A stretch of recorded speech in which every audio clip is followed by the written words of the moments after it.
You know, I spoke of the continued active interest of the older members of my group being so important, and I think the same thing holds true for AA. The continued active interest of the older member has been so important for us here. And so now, it gives me a great deal of pleasure to introduce to you our celebrant, Bill.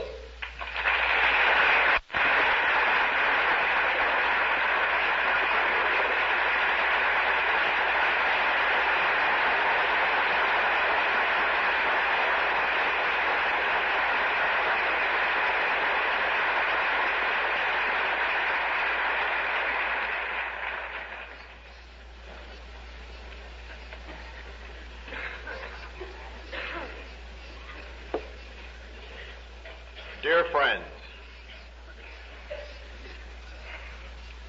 we have just heard two moving stories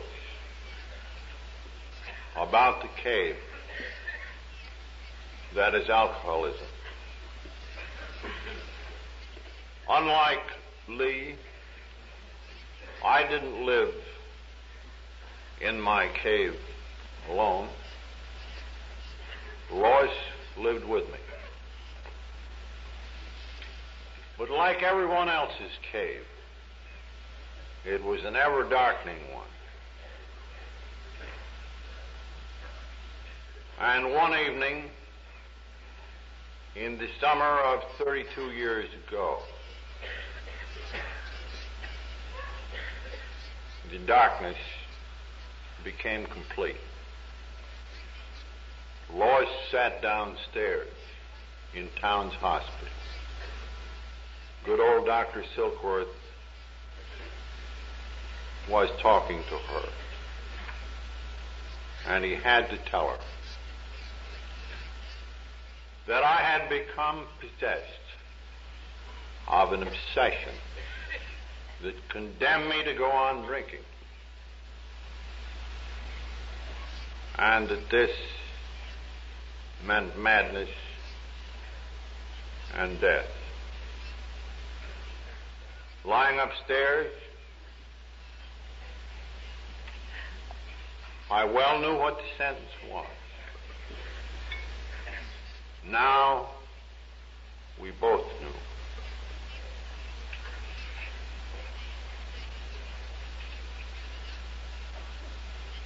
This occasion, according to the menu, is in celebration of my anniversary.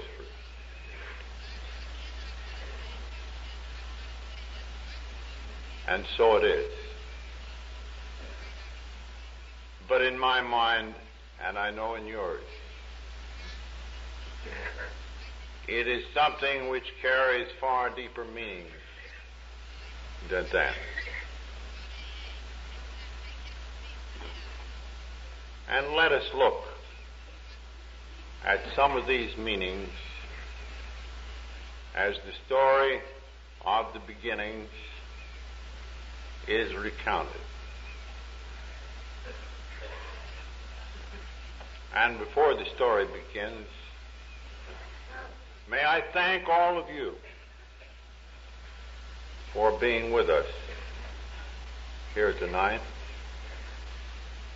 It is hard to believe that if we just count the drunks around the room, there is not 1/2 of 1% of our total membership with us. But in spirit, they are all here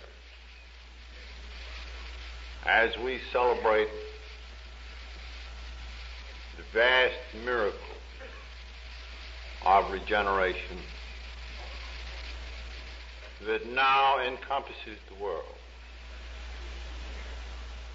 still broadly, and we trust forever deepening.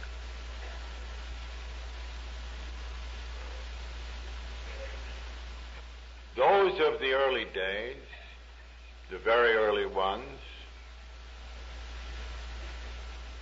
are becoming fewer and fewer. We are going west. And for those, none of us mourns. We are filled with gratitude for the heritage which they have left us. And we know they have gone on to their reward. Of course, I'm thinking of my sponsor, Ebby.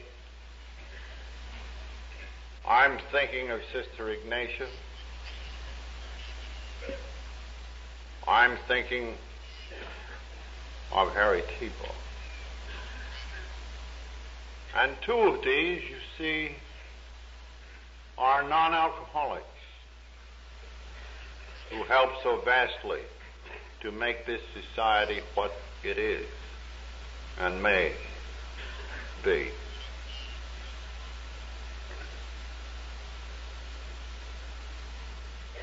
In the very early time,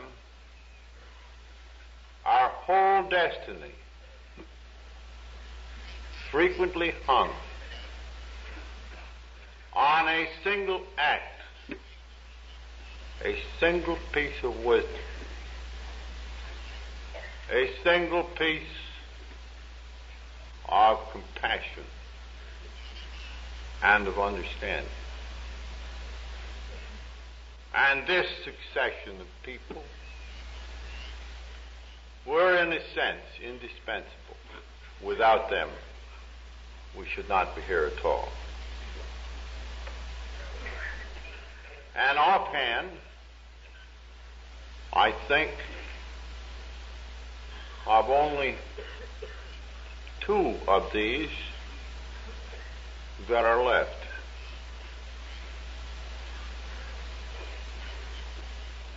The one I will introduce now, and the other in the course of my little tale. Lois wishes to give you her thanks, and I turn it over to her for so long as she'd like.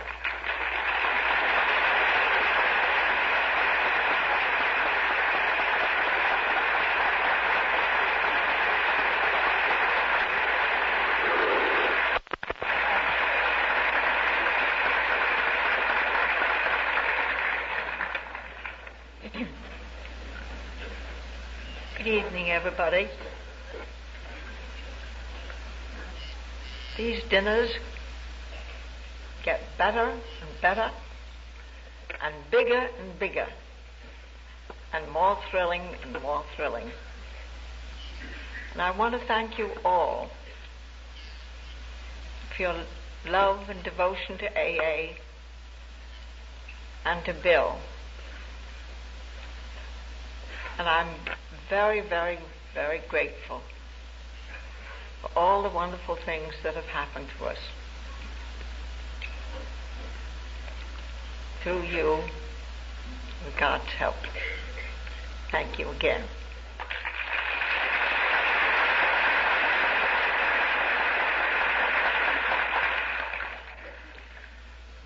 I thought I'd tell you just a little bit about Al-Anon. I know a number of you know about Al-Anon, but there are, I think, some that really don't know just what the Al-Anon Fellowship is.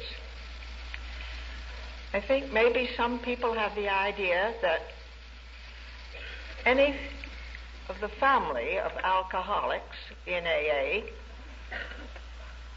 are Al-Anon. But of course that isn't really so. There are many, many relatives, spouses, children of AAs that are in Al-Anon, but not necessarily all. In fact, Al-Anon now seems to be composed of more than 50%, I think, of the families of alcoholics who are not ready for AA, who are not in AA.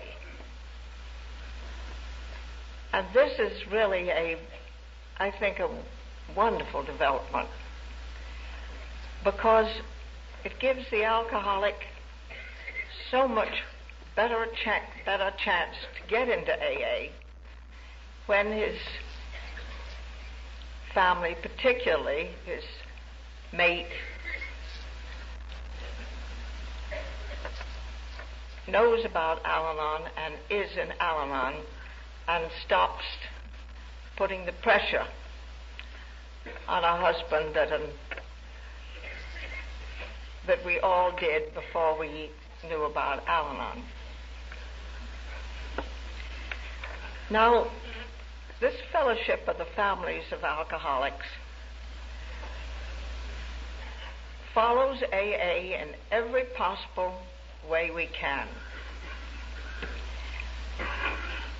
And the first step, just the way it is in AA, seems to be the door that opens up the rest of the steps. Unless you take the first step, the rest of them are merely words. You can't really live the rest of the program.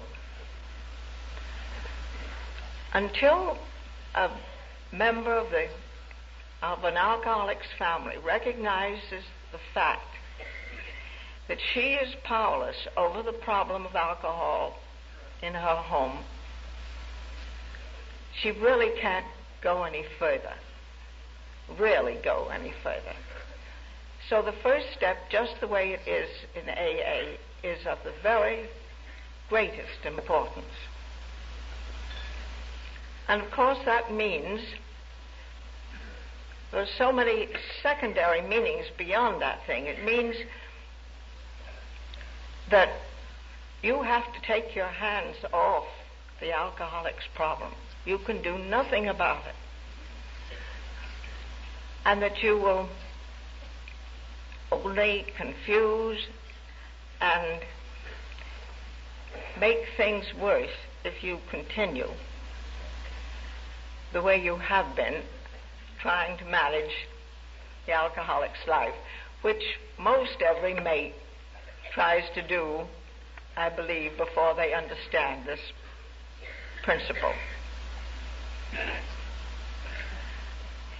So the other steps are then opened up. And we try to take them just the way AA does. We try to follow all the principles in the same way. We're really just nothing but copycats. But we really have a terrific potential, because for every alcoholic, I believe there are something like 5 that are said to be affected by his alcoholism. So the limit to what Al-Anon is possible to accomplish is really endless. And of course the children are one of the biggest things. The Al-Anon groups, Al-Teen groups, I beg your pardon, are an offshoot of Al-Anon for the children of alcoholics, where they can recognize that they themselves have a problem because they have been affected by a drinking parent. And all these things that have happened to Al-Anon in the last 15 years, we really have had a setup for our fellowship for about 15 years. And from about 50 groups at that time, we now have over 3,000 and are in 28 countries. And to me, this is another miracle. AA, of course, is the first tremendous miracle. But this recognizing of the families of alcoholics that they need something too is a second miracle. But we couldn't have done this, or all these people all over the world couldn't have been affected if it hadn't been for AA. And, well, I just can't tell you what AA has meant to me, and how thrilled I am, and how very grateful. Thank you all. Good night.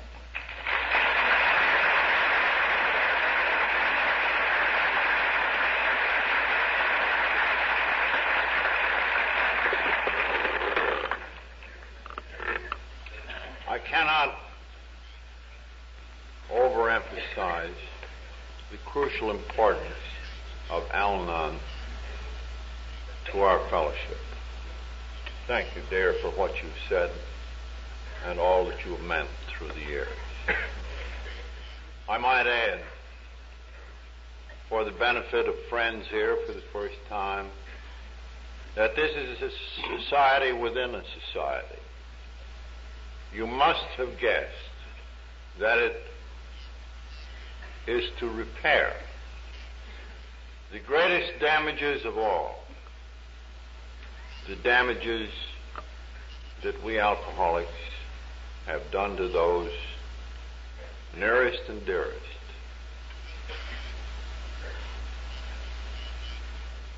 Now then, AA is not a success story in the usual sense of the word,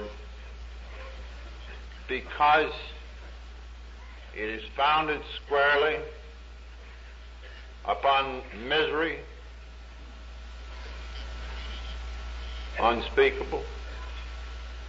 It is founded upon wrecked lives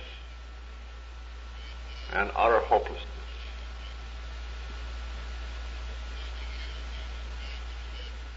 However, we must reflect that misery and hopelessness will not of itself alleviate this strange malady, this odd insanity which has possessed us. And neither will wisdom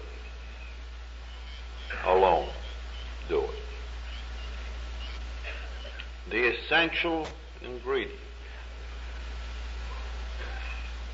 which must activate the wisdom necessary and raise us out of our caves into a new light and a new freedom is, we know, God's love and grace. So we have grace and certain precious fragments brought to us by our friends of the wisdom of ages, and we have our kinship in this fellowship which has suffered and now stands in freedom. So, as my brief tale unfolds, let us search together for the deeper meanings of this occasion. It is a time for gratitude. It is a time for joy. It is a time, too, for humility. We must remember that only a small beginning has been made.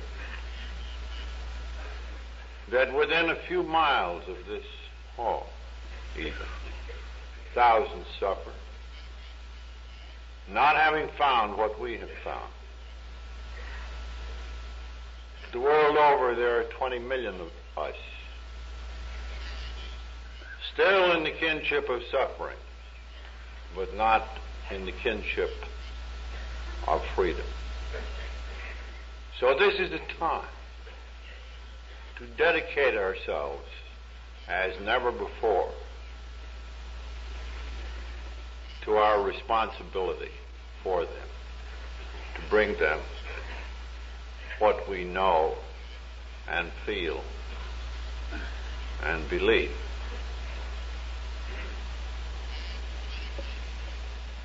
The story really begins in the office of a psychiatrist, a profession that we josh too much. It began in the office of Dr. Carl Jung, one of the founding fathers of that art. This was a dear and great man indeed, one of the indispensables to us. We would not have been alive, or few of us, and not as a society at all, unless this had not been a very great and humble man, and unless the grace of God had been with him. An American businessman suffering alcoholism, having run the gamut of cures in this country, exhausted every resource, desperately wanted to get well, seeks him now. Spent a year with Dr. Carl. To his consternation, inside of a month after leaving, full of confidence, he returns again broken on the wheel. And said he, "Doctor, you were my court of last resort." And the dear old man said, "Roland, I thought you might have been, when I first saw you a year ago, one of those who could recover, understanding the deeper mainsprings of his motivation. Now comes the humility. Now comes the grace." So when the patient said, "Well, doctor, is there no other resource?" Dr. Carl said, "Yes, there is. I'm now talking not about science. I am speaking to you, Roland, of a spiritual awakening, a conversion experience, if you like." And Roland said, "But I'm a churchman. I believe in God. Obviously, he doesn't believe in me." Said Dr. Carl, "It goes further than this, Roland. I am talking about a transforming experience that can expel your obsession, and one which has, here and there, time out of mind, alcoholics are sober under this benign form of God's lightning." And Roland said, "But where shall I go? What shall I do?" And Dr. Carl said, "Realize your hopelessness for all that the world can do for you. Immerse yourself in the religion of your own choice and pray that the light may come." And Roland joined the Oxford groups of that day And the light did come, certainly for some years. A bit fitful it was in his case, but come it did. And he came back to America.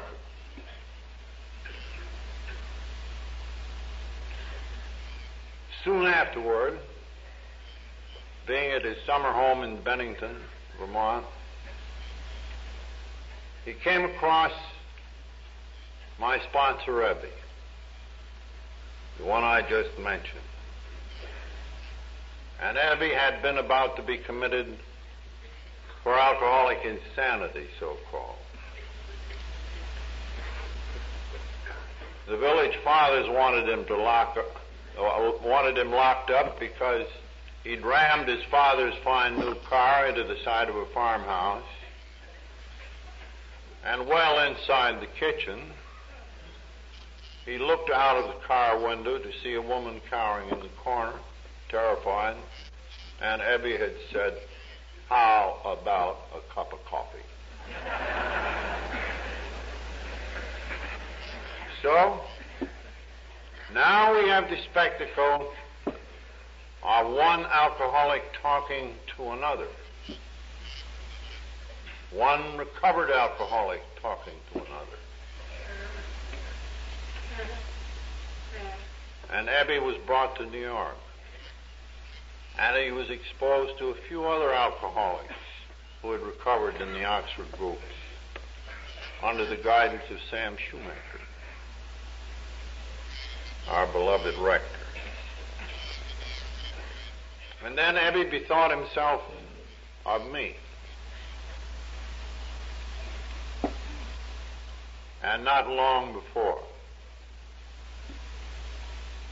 the sentence had been passed that summer. And we had thought our cave had gone dark forever. So, Ebby, thinking of me, called up one day. I was in the kitchen half stewed. Lois was at work. And even over the phone, I could sense something different about it. Nevertheless, I thought, how wonderful. I'll get out some more grog. Ebby and I will talk about the good old days. Why did I say this?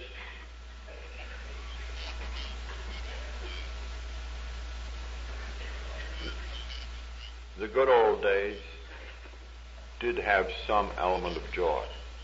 But this was gone. Maybe it could be recaptured.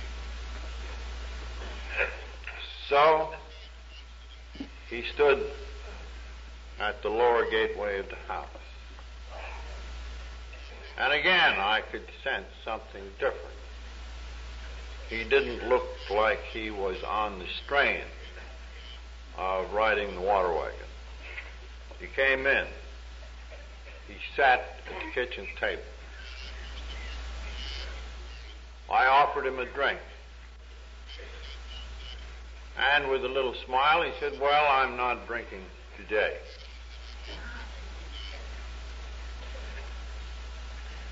And I said, "Well, what's the matter? What's got into you?" And I was bitterly disappointed. And many times more disappointed when he blandly announced to me, "I've got religion." Well, I was trained to be wise in science, and this was a dreadful blow. Politely as I could, I said, "Ebby, what brand have you got?" Well, knowing that I was an obstinate Yankee, he was prudent. And we are told in Christian theology that that is one of the great virtues. Well, he had it. He simply told his story, as the previous speakers had. Told how Roland had brought him to New York. in contact with these wonderful people. How it had been suggested that he admitted that he was late, that he was powerless to go on living on his own resources, that perhaps he ought to get a little more honest with himself, that he ought to take a moral inventory, that he ought to make restitution to people harmed, that he ought to try to be of help to others in need without thought or prestige or reward for himself. And then he added rather shyly, he said, you know, I haven't bought that whole Oxford bill of goods, but I do pray to carry these simple principles out.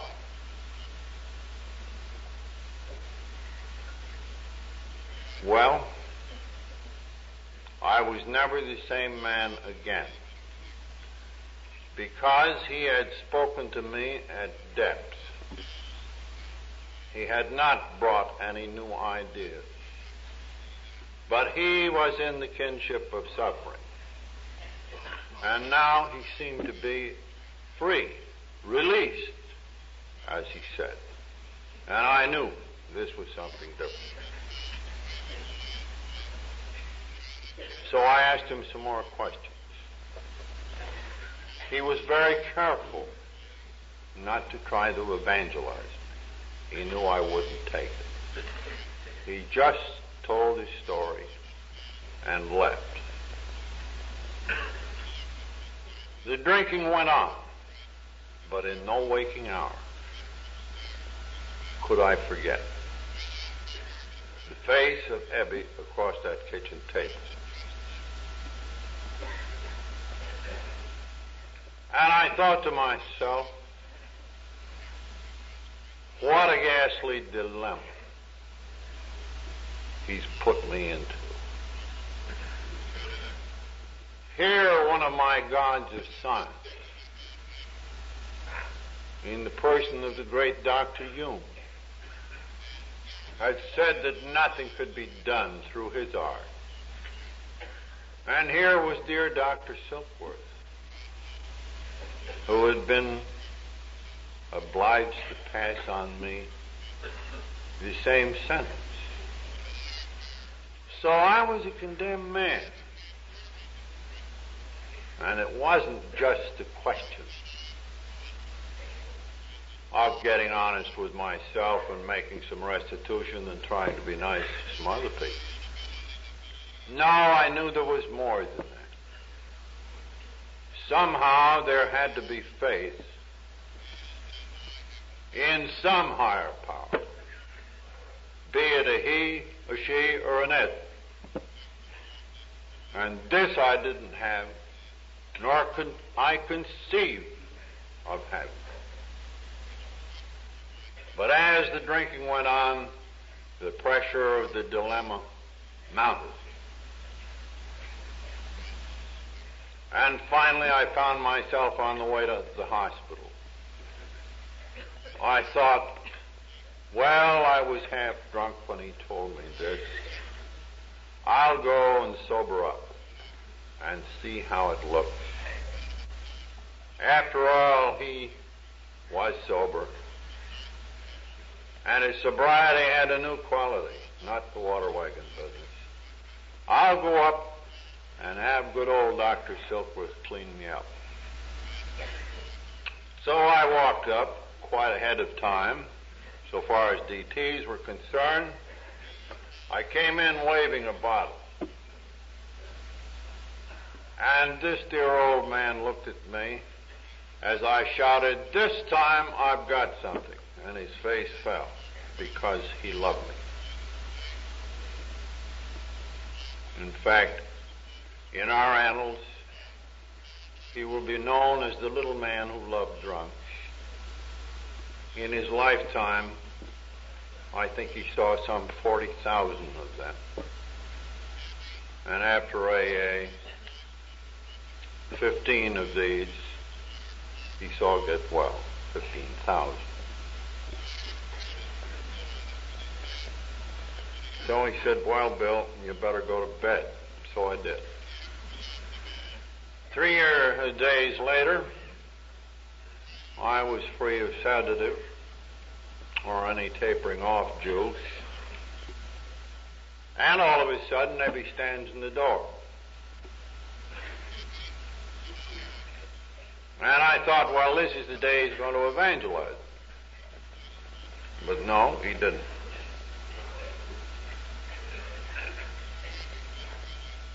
He sat down, said, I heard you were up here.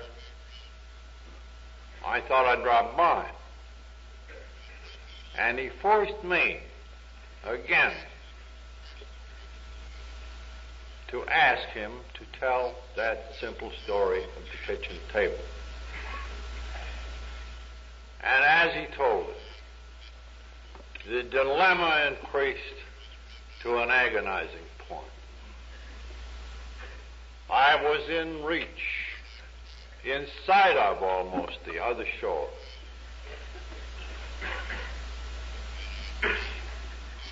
And I could not get across because I couldn't believe. And when he was gone, my depression deepened. It was indescribable. I became as nothing. And like a small child crying in the dark, I found myself exclaiming, if there is a God, will he show himself? It was not a challenge this time. It was a plea. And instantly this place lit up. I was seized in a great ecstasy. In the mind's eye, it seemed to me I was on a mountaintop where a great wind was blowing. And I perceived that this was not of air. Instead, it was the spiritual essence of God's grace. And I remember crying, so this is the God of the preacher. And slowly this subsided, and I lay on the bed in perfect peace. Still more, I was in a new dimension of being. Somehow,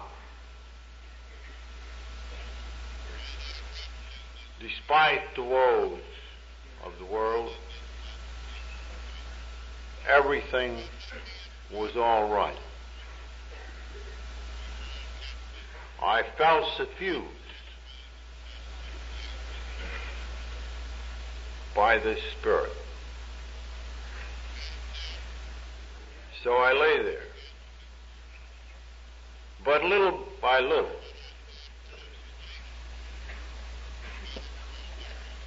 the so-called wisdom of my scientific training came back, and it said to me, listen, boy, you're hallucinating.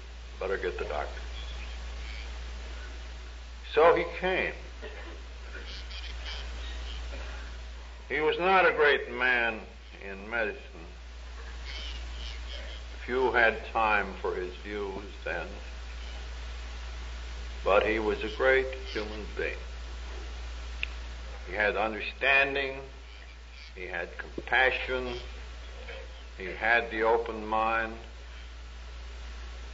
and he questioned me closely, and I unfolded this story, even holding back on it a little, fearing not to be believed.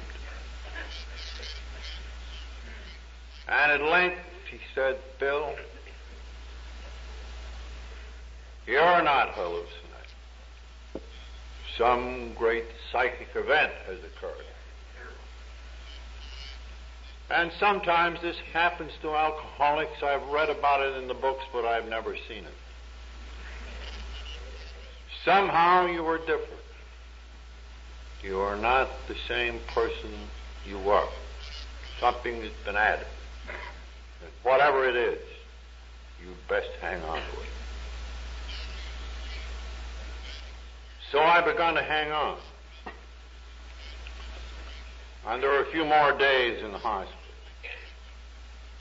And again comes my friend, bearing a message from another great man, then long in his grave. It was William James. And here was a copy of varieties of religious experience. In some respects it was hard reading, in others it was utterly transparent. It became clear that most of these transforming experiences were founded smack on the seemingly unsure foundation of calamity. A controlling situation in the life of a person, something he could not get over, around, or under on his own resources. And then there was the appeal to the higher power, or to God, in any terms you like. It might have come from an atheist looking out a window in despair, regarding a tree and saying, "Tree, you can respond to the law of your own nature, but I cannot. O God of nature."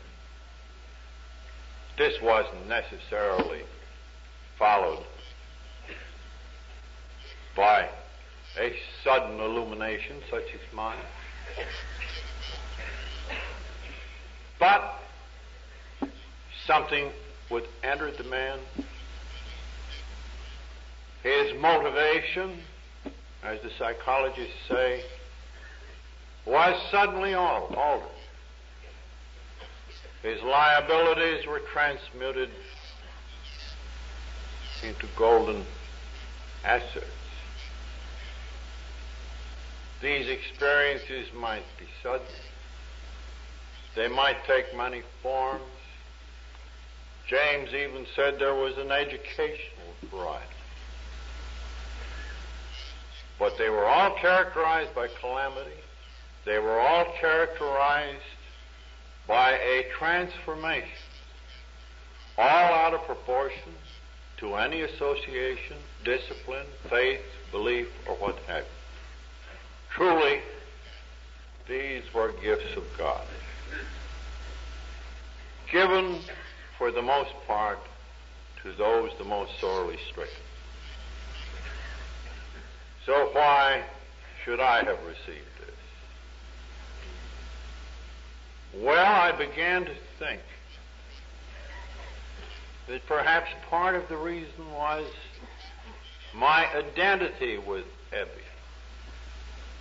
And now I had a double identity, not only in his suffering, but in our common release. So one drunk had talked to another. And a vision came of a sort of chain reaction in which we might use science to pronounce upon each other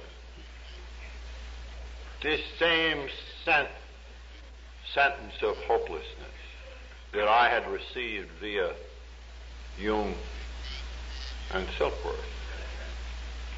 You can't do it on your own unaided resources. There must be a healthy dependence on something far greater. And perhaps a chain reaction would start. So I began frantically working with drunks. Well, just because you had one of these experiences doesn't transform you overnight. And my old ego came back, and presently I found myself preaching to people. I found myself saying, you should have one of these things just like mine. Here's how you do it. And my tale in those days was so weird that they stuck their fingers in the ears and ran shrieking.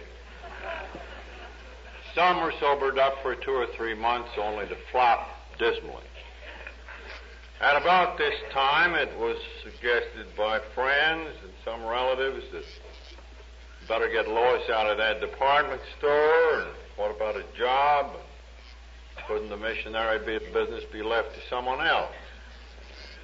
So I began to be a hanger-on in Wall Street, scraped a connection.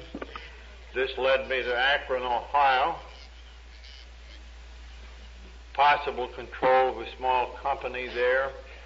Good big proxy fight. Boy, it seemed like those good old Wall Street days.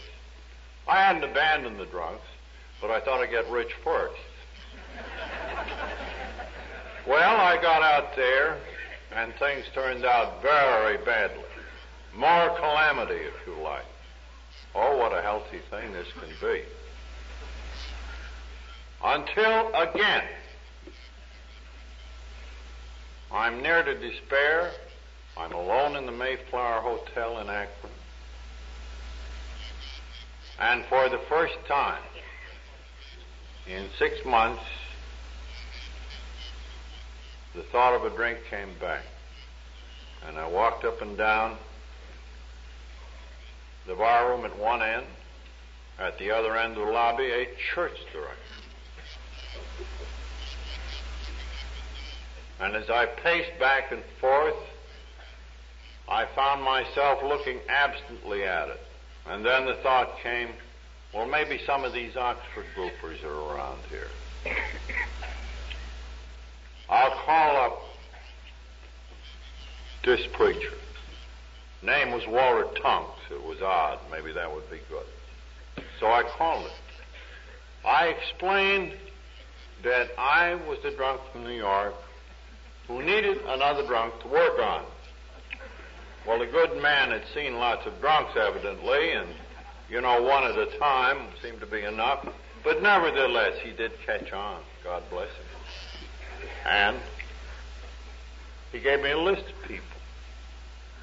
And I telephoned them. And they would see me in church Sunday. Or they were just going out of town.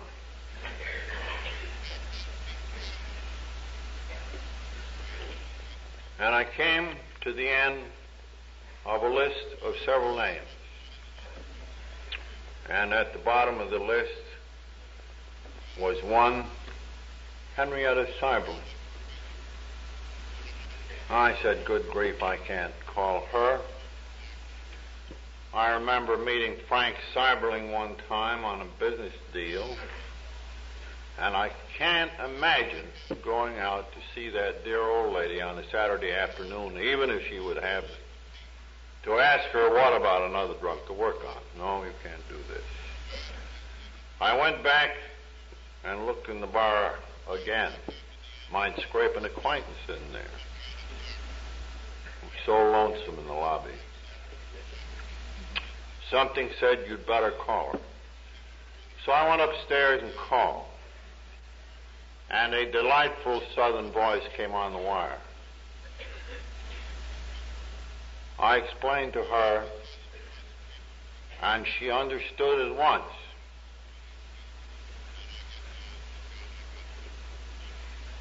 She wasn't a drunk, she said,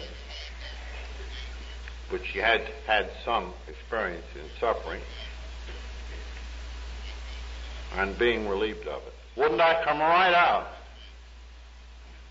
What words those were for Alcoholics Anonymous. So I went out to the Seiberling estate where she lived in the gatehouse. And she was the daughter-in-law. And she said, come in. And I talked more. And she glowed. And she said, I know a doctor in this town lots of us in the groups have been trying to help him, the Oxford groups. We know he wants to stop. His wife is a semi-invalid. The kids are going to the devil. Wouldn't you like me to call up? So she called up Ann Smith. She said, Ann, there's a man here from New York who can have a cure for alcoholism. Says he needs somebody to work with. Can't you get Bob to come over? And Ann said, well, I'm afraid not today, Henrietta. You know he's a sentimental old dear. It's Mother's Day. He's brought me a potted plant, and the plant's on the table, but he's under it. Can't come today. But the next day they did come. And I can still see in sharp and wonderful recollection that couple standing in Henrietta's door. And Bob was shaking badly, and he said, I can't stay more than 5 minutes. I got to make a call. Henrietta, with prudence and wisdom, ushered us into her little library, and Bob and I talked for hours. And this is the first time that I hadn't talked down to drunks. I poured it on. How Silkworth had said this is an obsession that condemns us to drink, an allergy that harms us so that we shall presently be mad or die. And if you read his story in the AA book, you will see that that was the deflationary tool that precipitated all of the teaching he'd had. And that was a great deal of religious teaching. And Henrietta was one of the teachers. I merely came along and pulled the plug. So Ann, to play it safe, invited me over to their house. But before we go any further, I want you to meet Henrietta, our dear friend who cared enough. Henrietta, please stand up.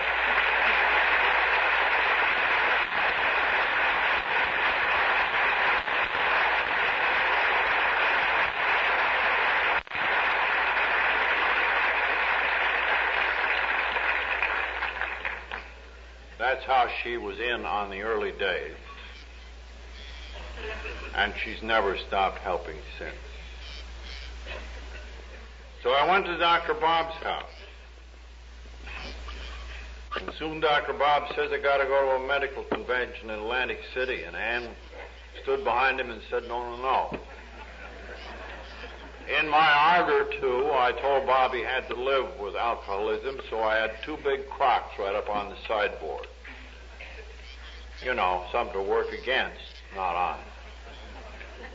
So off he went to Atlantic City, and we didn't hear from him for 5 days. All of a sudden, he's back. Terrible shape, dumped on the platform. 4 o'clock in the morning. His nurse goes down. She calls up, brings him back to Ardmore Avenue, and he's in terrible shape. And Ann said, you know, he's got to do an operation in 3 days. One that he started. He has to finish. So we commenced to taper Dr. Bob down. And I slept in the room with him. And on the morning of the day of the operation, he looked across at me just after daylight, still agonized, and said, Bill, I'm going through with it. Why, I said, of course you are. The operation will be a success. Oh, he said, I don't know about the operation, but one could try. No. I mean, I'm going through with the spiritual side. So we loaded him in a car, wheeled him up in front of the city hospital. He drank a bottle of beer in the car, and I popped one goofball in his mouth, and then he went and did the operation. And he came out, and he took us home, and he said, now I have to do some errands. We were scared to death. Oh, ye of little faith. After a long time, he came back. He had been making restitution already to the people he had harmed. A few days later, he said to me, Bill, we'd better be working on other alcoholics, hadn't we? Even in our own protection. I'll call the city hospital where I used to operate. I'm chucked off the staff. He got a hold of a nurse in emergency that he knew. Said there was a guy here from New York who had a great booze cure and we'd like to try it out. The nurse said, I hope you tried it yourself, doctor. Well, she said, I got a dandy.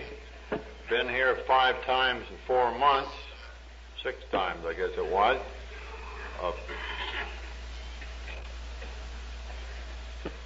Bob said, put him in a room. Here's what you give him. We'll be down in the morning. So we came at the morning and looked upon this chap on the bed, and he was a very sorry sight. And we told him the story.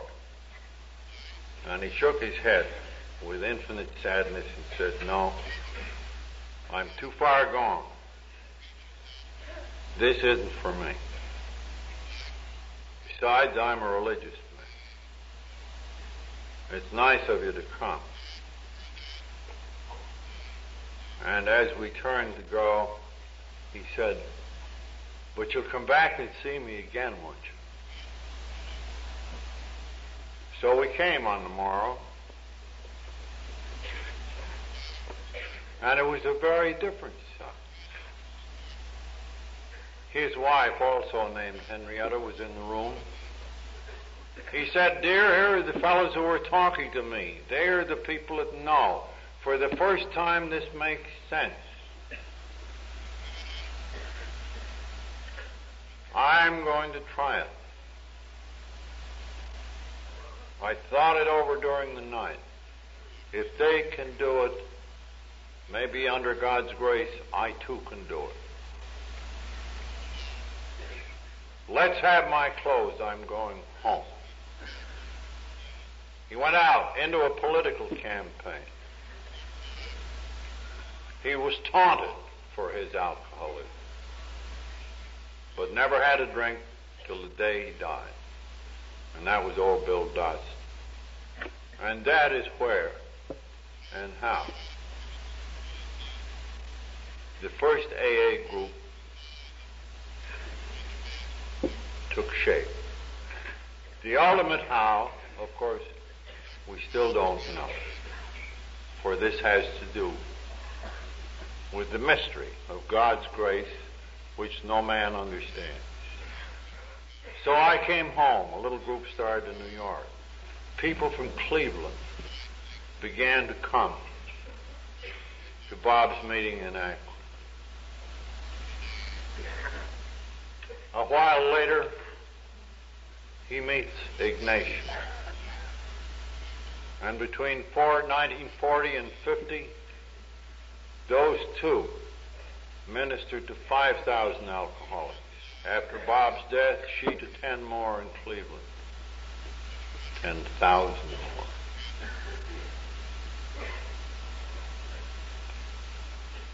So that is the story of the early days.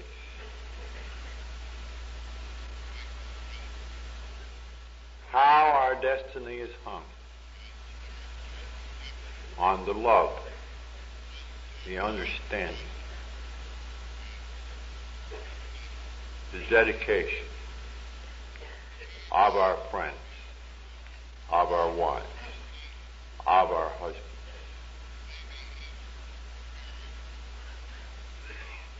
Now then, I think the great wonder of AA is that deformed people though we still are, so long scarred by this malady, even after we're sober, that one thing after another has turned out well. The AA book itself was an example of this. Dr. Bob sobered in 35, and 4 years later, after terrible travail, we came out with this book. And in that activity, we saw people at their very worst, except for drinking. And we also saw them at their most magnificent best under God's grace. I can remember, and I was on the worst side of the equation, maybe the good, I hope so. I can remember we had 4 chapters done after immense arguments. And one night I lay abed in Clinton Street, and I was very sore at all the drunks. They weren't getting up to dough, so we couldn't eat. And yet this thing had to be done. And I was stuck in the writing, and there were 4 chapters finished after furious debate. And I said, well, I got to put down what the book really is going to say. And then I thought of my teaching via Ebby and of the word-of-mouth program that had sprung up, about 6 steps. So I said, well, let's have some more steps so they can't wiggle out between. And I started writing, and they added up to 12. And I said, well, this looks better. And then a couple of friends came in, and they tore the steps all apart. And some people said there wasn't enough God in them, and some said there shouldn't be any. You should spring it on them after they get here. And so forth and so on. And before we were through, the stockholders were sending in $5 a month. We'd sold shares of the unpublished book to the local drunks. $5 a month, $10 a month to keep things going. Then there was a slight embezzlement of funds.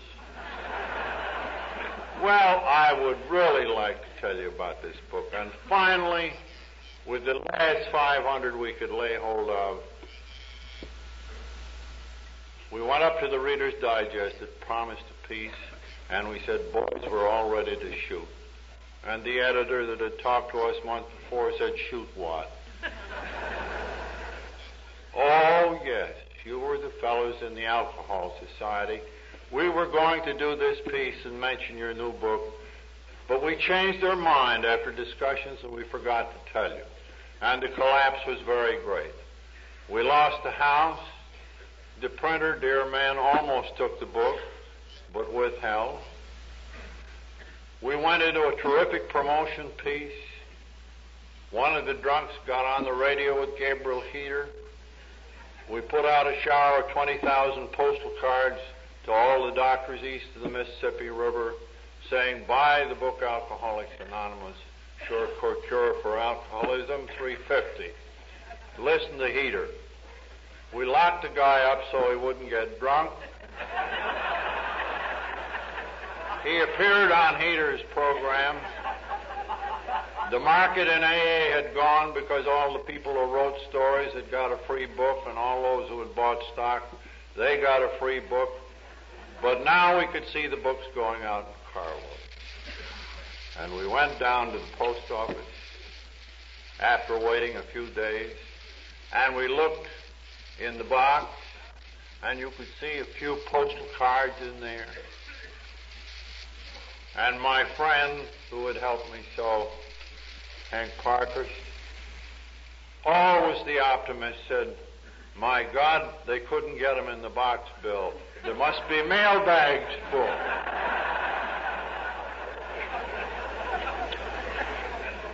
So we went to the window. The clerk handed us an even dozen postal cards.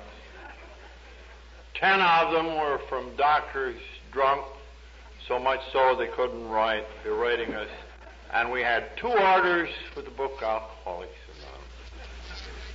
Anonymous. And yet we had said in the book, in the final chapter of the text,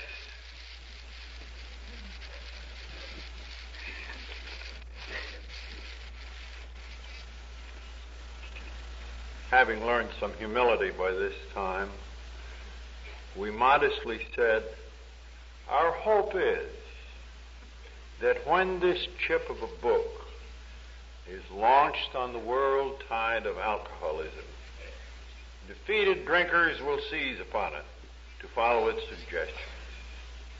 Many, we are sure, will rise to their feet and march on.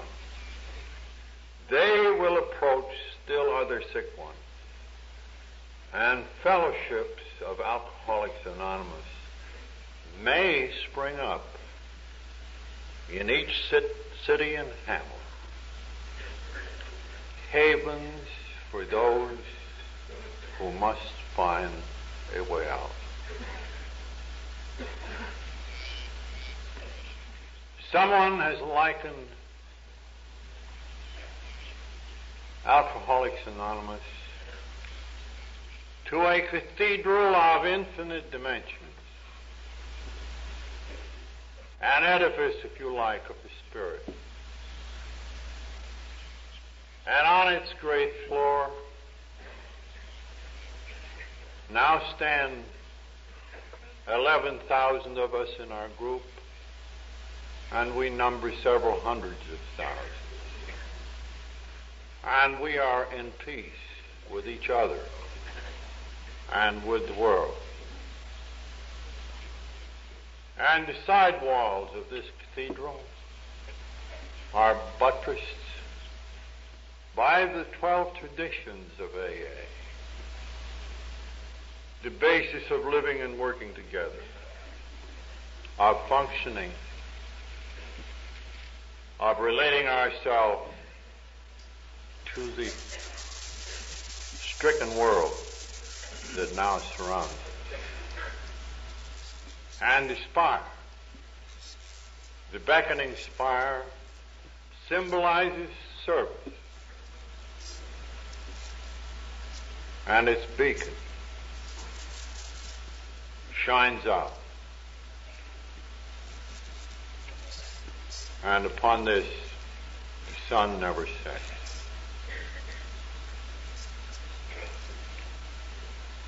May God prosper our society. And may it continue to be worthy of His grace. And may our edifice of the Spirit ever broaden and deepen in its inclusion of our brothers and sisters who still suffer alcoholism.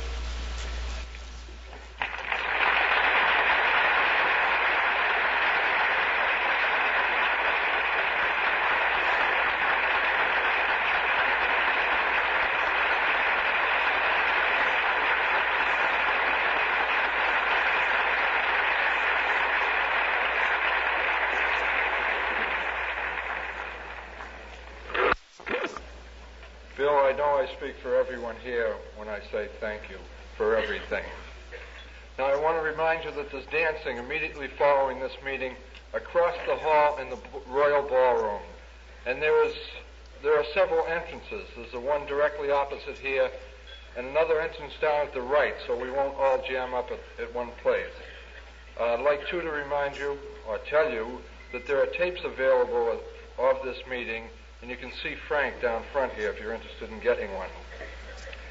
And to close tonight's meeting, we have a man with us who heard about AA and was impressed enough to personally help get a group started in his church. Truly a friend of AA's, Reverend Callahan.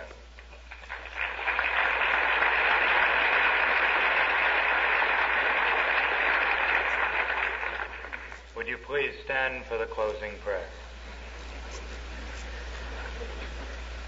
Let us pray.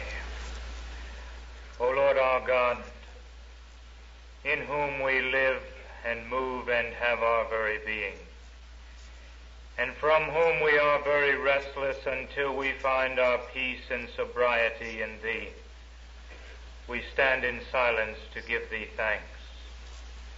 We praise Thy name, O God, for Bill and for Lois, for these two who, in the words of Dr. Sam, have become intoxicated with the power of a living and resurrected God. Continue to be with us and strengthen us, O God, that we may live one day at a time. And grant us also the petition of Bill's heart. O God, may we prosper in the days to come, and may we be blessed by the grace of God forever. In the name of the one who has taught us when we pray together to say, Our Father, who art in heaven, hallowed be Thy name. Thy kingdom come, Thy will be done, on earth as it is in heaven. Give us this day our daily bread, and forgive us our trespasses, as we forgive those who trespass against us. And lead us not into temptation, but deliver us from evil. For Thine is the kingdom, and the power, and the glory, forever and ever. Amen.